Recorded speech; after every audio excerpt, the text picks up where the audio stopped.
আসসালামু আলাইকুম বিয়ার্স, সবাই কেমন আছেন? আশা করি ভালো আছেন। আমি আলহামদুলিল্লাহ ভালো আছি। সকলকে আবারও এডিপিএল এর পক্ষ থেকে শুভেচ্ছা অভিনন্দন। আমি আপনাদের সামনে প্রতিনিয়ত মতো আজকের একটি ভিডিও নিয়ে হাজির হয়েছি। এটি একটি 420 স্কোয়ার ফিট ছাদ। এখানে আমরা এই ছাদে কতটুকু সিমেন্ট, কতটুকু বালি এবং কতটুকু রড, কতটুকু খোয়া লাগবে এই বিষয় নিয়ে আপনাদের সামনে আলোচনা করব। ভিউয়ার্স, ভিডিওটি না টেনে শেষ পর্যন্ত দেখতে থাকুন এবং ভিডিওটি শেষে এর এস্টিমেটে দেওয়া আছে। আপনারা ভিডিওটি দেখতে থাকুন এবং ভিডিওটি শেষে এস্টিমেটটি নিয়ে আপনারা মিলিয়ে দেখবেন যে আসলে এই সাইডটিতে কতটুকু রড, কতটুকু সিমেন্ট, কতটুকু খোয়া লেগেছে।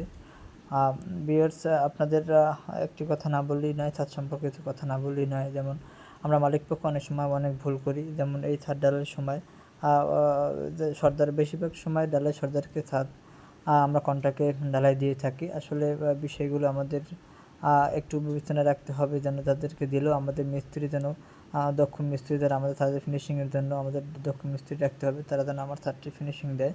আর সর্দারের যদি মিস্ত্রি দেওয়া হয়, তারা অবশ্যই চেষ্টা করে যে তার ছাদ ঢালাই দিয়ে যাইতে পারলে তাদের সুবিধা হয়। এর জন্য অন্তপক্ষে তাদের মিস্ত্রি দ্বারা আমার ছাদ ফিনিশিং না দেওয়াটাই বেটার হবে। তারা শুধু ঢালাই উপরে উঠিয়ে দেবে আর ফিনিশিং দেবে আমাদের যারা কাজ করছে আগে যে মিস্ত্রিটা তারা।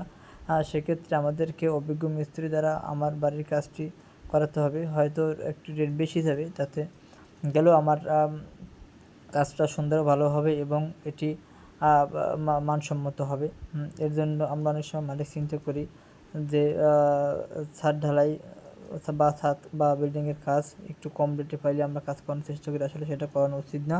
ভালো মিস্ত্রি দিয়ে কাজ করালে তাদের ফিনিশিং সুন্দর হয়, তাদের মানে বিল্ডিংয়ের কাজ সুন্দর হয়, কাজ ভালো হয় এবং টেকসই মজবুত হয়। এটা যে তারা অভিজ্ঞ মিস্ত্রিরা কাজ করতে করতে তাদের অভিজ্ঞতায় কাজের যে গুণগত মান সেটা তারা বুঝে যায় এবং কাজ বুঝে করতে পারে।